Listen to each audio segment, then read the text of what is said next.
Okay, for anyone alive today, the US dollar has nearly always lost purchasing power with regards to consumer goods and services such as food, cars, healthcare, or rent.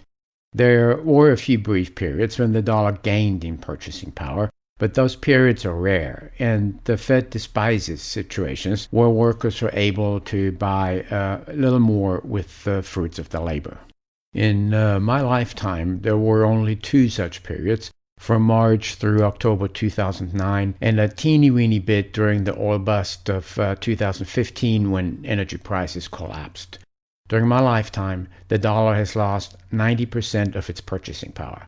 That's the Fed's plan, as long as it happens within certain limits. Now, all this is according to official inflation figures, the Consumer Price Index, or CPI, put together by the Bureau of Labor Statistics.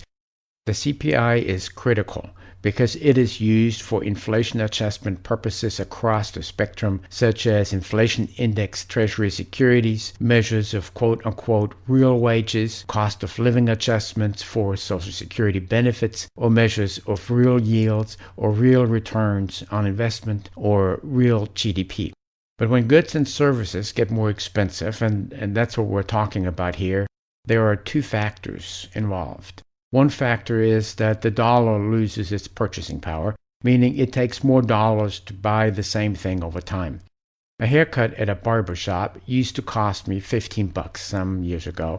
Now, at one of the surviving pure barbershops in San Francisco, a cut is $30. This is inflation, a monetary issue. The change in the amount of dollars it takes to buy the same goods or services over time. The other factor when goods and services get more expensive is that the quality improves. This is not a monetary issue. And there have been big quality improvements in products such as consumer electronics, cars, appliances, housing even. These quality improvements are figured into CPI via the so-called hedonic quality adjustments. They're supported by academic research and they make sense on a conceptual basis. But when the resulting CPI is used to officially portray increases in the actual costs of living, that's where everything gets screwed up. I'm Wolf Richter, the publisher of WOLFSTREET.com, and you're listening to the Wolf Street Report. It's Sunday, December 1st, 2019. In 1990, the base Camry LE model with a four-cylinder engine and automatic transmission came with a manufacturer's suggested retail price, or MSRP, of around $14,700. The current 2020 model year Camry LE with a four-cylinder engine and automatic transmission comes with an MSRP of around $25,000. That's a price increase of 70% from 1990. But over the same period, the Consumer Price Index for new vehicles, so this is one of the many subcategories of CPI, has risen only 22%. In fact, it rose 22% from 1990 to 1997, and today is flat with where it had been in 1997. Obviously, no one pays MSRP. Automakers pile on rebates and incentives, and dealers give discounts, but they also did that in 1990, so MSRP serves as a reference point. In 2018, the base price of a Camry LE jumped by nearly 5% from the prior year. Toyota figured it would get away with it because it had redesigned the 2018 Camry. The appearance changed, it got longer and wider, aerodynamics improved, it got more horsepower and torque and new standard features, etc. But in the years before the redesign, the base price remained nearly flat. On a product-by-product basis, many price increases come in bursts like this, followed by periods of no price increases. Toyota jacked up the price of the Camry in 1992, 93, and 94 by 6% to 11% each year until the base price was very close to $20,000. And that's where it got stuck. Toyota likely saw resistance in the market and the price kept bumping into the $20,000 ceiling until in 2006 it finally broke through. Then from 2006 through the current model year, prices jumped by 25%. Over the same period, the CPI for new vehicles rose about 4%. In fact, between 1997 and 2008, the CPI for new vehicles fell by 9%. Then starting in 2009, it rose again, and today is back where it had been in 1997, meaning zero inflation in new vehicles since 1997. This discrepancy between actual price increases of new vehicles and a declining or flat CPI for new vehicles is in part the result of the so-called hedonic quality adjustments. The CPI does not attempt to track by how much the costs of living rise. It attempts to show how the price of the same thing or service changes over time, to measure a monetary phenomenon, the loss of purchasing power of the dollar. So in 1990, the Camry LE came with a 4-speed automatic transmission and maybe 1 or 2 airbags. Today's model comes with an electronically regulated shiftable 8-speed automatic transmission and 10 airbags. And it comes with myriad other improvements and safety features that were unheard of in 1990, like a backup camera so you don't run over your dog sleeping behind the car. These improvements come with additional costs, and estimates of these additional costs are removed from the CPI calculations as they occur over time. These are the hedonic quality adjustments.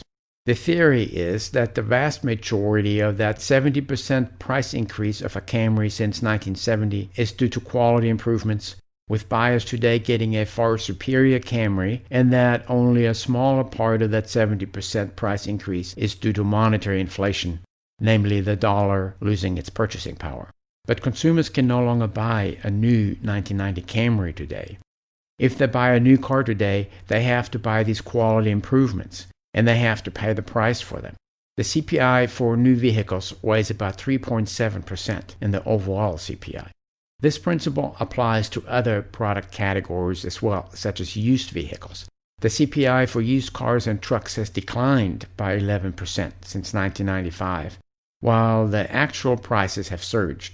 Used cars and trucks weigh 2.4% of the overall CPI. The CPI for computers, peripherals, and smart home devices has plunged by 75% over the 14 years between 2005 and today.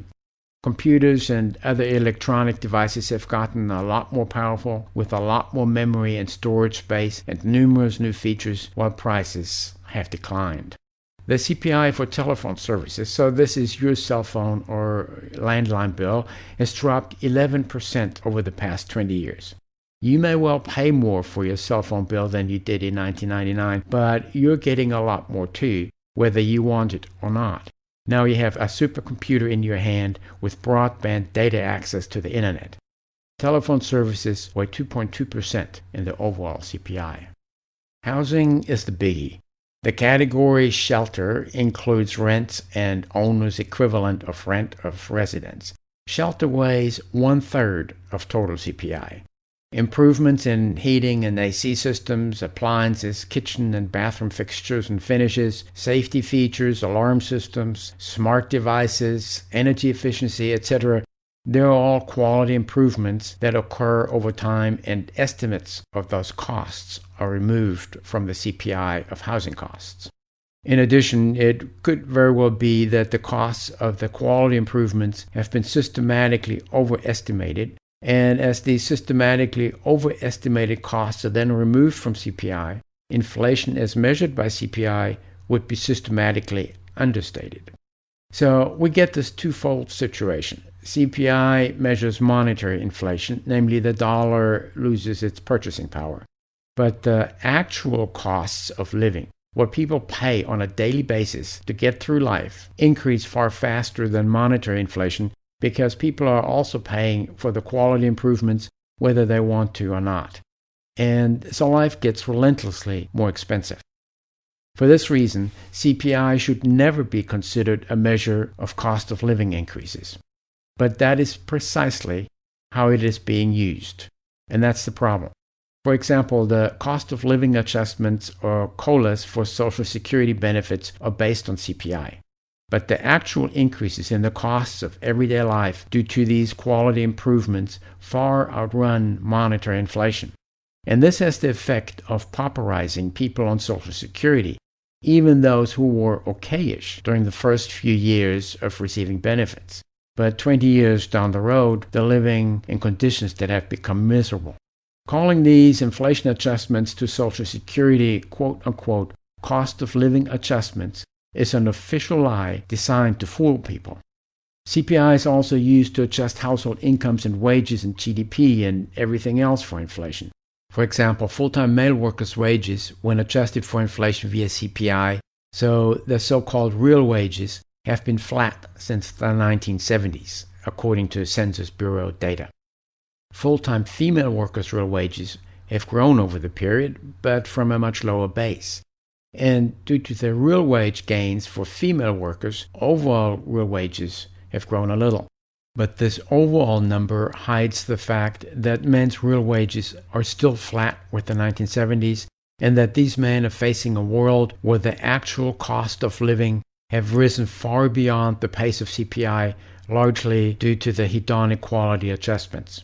These folks are immensely frustrated because they're living in a world that is becoming increasingly unaffordable for them, while the official CPI data artfully papers over it. The problem spread to investments. For example, when a stock market index is adjusted for inflation, it only removes the effects of monetary inflation. Government bond yields and interest on savings products are already below the rate of inflation as measured by CPI. Going up the risk curve with corporate bonds, yields exceed monetary inflation, but they may still not keep up with the increases in the cost of living. And that modest nest egg plus Social Security that are supposed to get people through retirement, if any, may turn out to be a lot skimpier 10 years into it than people think, because life has gotten a lot more expensive than CPI indicates. Conceptually, it makes sense to remove the costs of quality improvements from monetary inflation indices to track the decline of the purchasing power of the dollar. The result is something like CPI. But when CPI is stretched to pretend that it portrays the increases in the actual costs of living, it is used in cold blood as a blatant lie. I'm Wolf Richter, the publisher of WOLFSTREET.com. Thank you for listening to the Wolf Street Report.